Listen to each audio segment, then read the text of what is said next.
Okay, so the other day I had to do my ancestry on my father's side. So today, the family just had to pull a plug on my mother's mother, which is my Williams side. So I don't have all the papers like I had for my other grandmother, for my father, mother, with the names and everything wrote down. But my little cousin sent me this for my great grandfather. So date of birth, March 8, 1904, which is that smooth fella right there.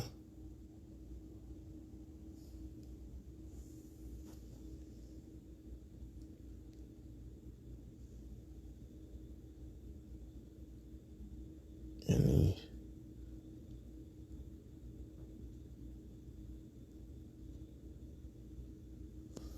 so if you hear me talk about the story about me not liking what you call that, food on Thanksgiving, he made me sit at the table till he felt like I was gonna eat it, but I didn't eat it. And my mother told him, "Granddaddy, he ain't gonna eat it." So they got a picture of me with my face sleep in that food, but I knew I wasn't gonna eat it. So then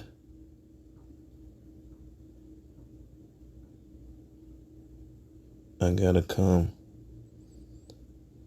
to my grandmother, to my great grandmother,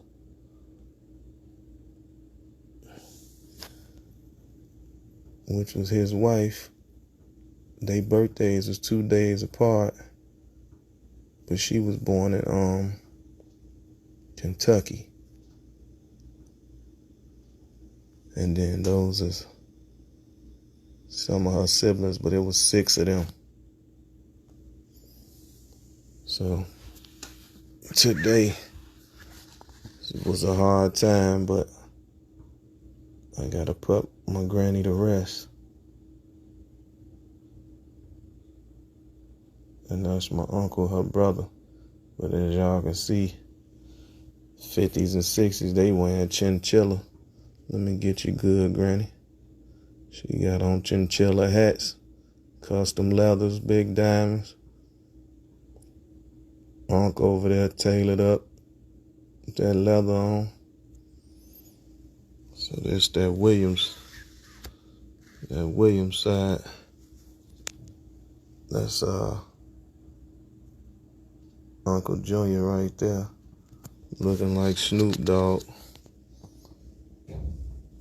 Uncle Cedric, he was a military dude. Never really see them pictures from 1968. So when I tell y'all, like, I can't call myself racist or prejudiced, because I got cousins by, mulattoes. And you see the diversity in the family. Noreen, my mama in the middle. Cousin Jimmy.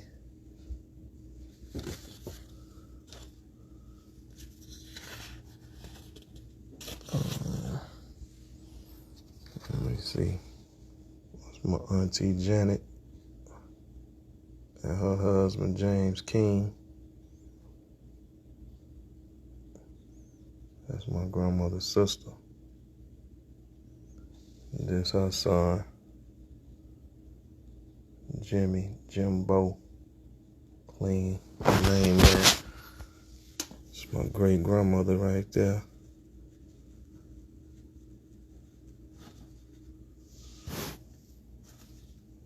These picture's kind of dark, but they sent them to me. But they dark. Grandfather again.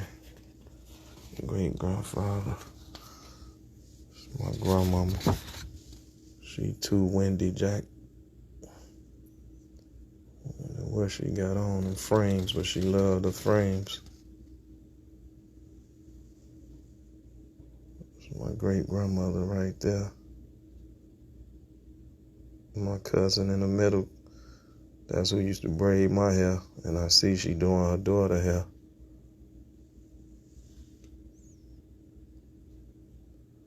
So there's my grandmother to the far left, and that's her mother. That's her nephew. That's my mother next to him.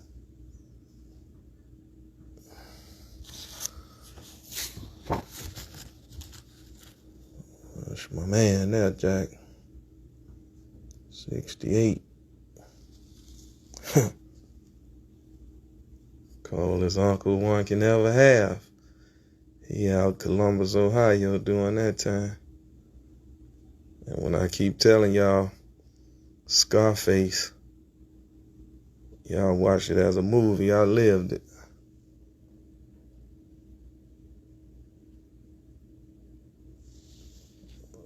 He out in Columbus, Ohio.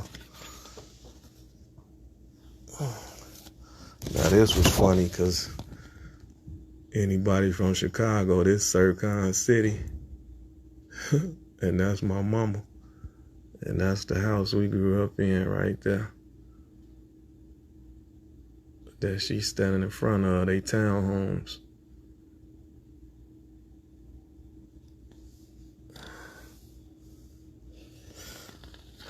So let me see, I think I had Uncle Cedric. Uncle Cedric, he was a military man. Just like Johnny Williams, which is Birdman's father. Birdman, Slim, and the rest of his children.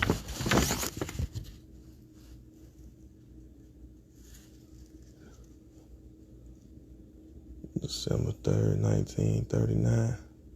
Cedric Williams was born to the union of Perry Williams and Marcella Williams. He was the third child born of the 5 children. Cedric attended Hyde Park High School in Chicago. As a teen, shortly after high school, he joined the Army. Cedric served from 64 to 67. He is preceded in death by his loving parents, Perry Williams and Marcella Williams. One brother preceded him in death, which was Perry Williams Jr. I was Uncle Jr. and Auntie Janet.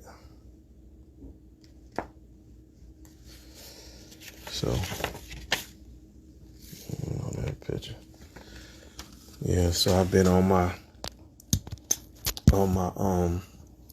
Ancestry.com kit lately. But just losing my grandmother right now is a tough pill to swallow. I've been wanting to get her on film speaking about my life and everything in my documentary, but because of her life, it was things on there we couldn't speak on. So now she deceased. Statute of limitations up. She been on the run since the 60s, Jack. Cold.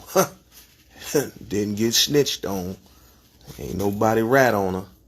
She moved like a ghost through the night. That was a cold woman now. Can't ask for another greater granny than that. I'm a Williams boy, man. So I'm going to grieve as I grieve, but I'm going to think of the good moments, you know, think of the stuff she taught me. They called her school teacher because she schooled the streets. She gave the streets some game. So I had went live on her when she was in the hospital before, but she was saying so much outlandish stuff that I had to cut the live and erase it. So it's like, damn, I'm trying to see if I can restore something like that in my phone. You know what I'm saying? But if I get that, I can add that to my documentary as well. But she was a key point because the things, like I say, the things that I wanted to speak on about my life, my nicknames, Demon Boy, Heavy, stuff like that came from her. So, me getting kicked out of preschool, stuff like that, like she could have spoke on that stuff. She spoke on that one live about how she had $1 million in diamonds and stuff like that on one ring. You know what I'm saying? And there was a lot of stuff like that I would have wanted her to be able to speak on, but I knew I didn't want to blur her face out and all that. So it was like, that's the only reason that I didn't get to start filming. But knowing with time and age, and especially now with COVID and whatever else they got going on, I would have wanted to, I wish I could have filmed it and put it in the stash, man.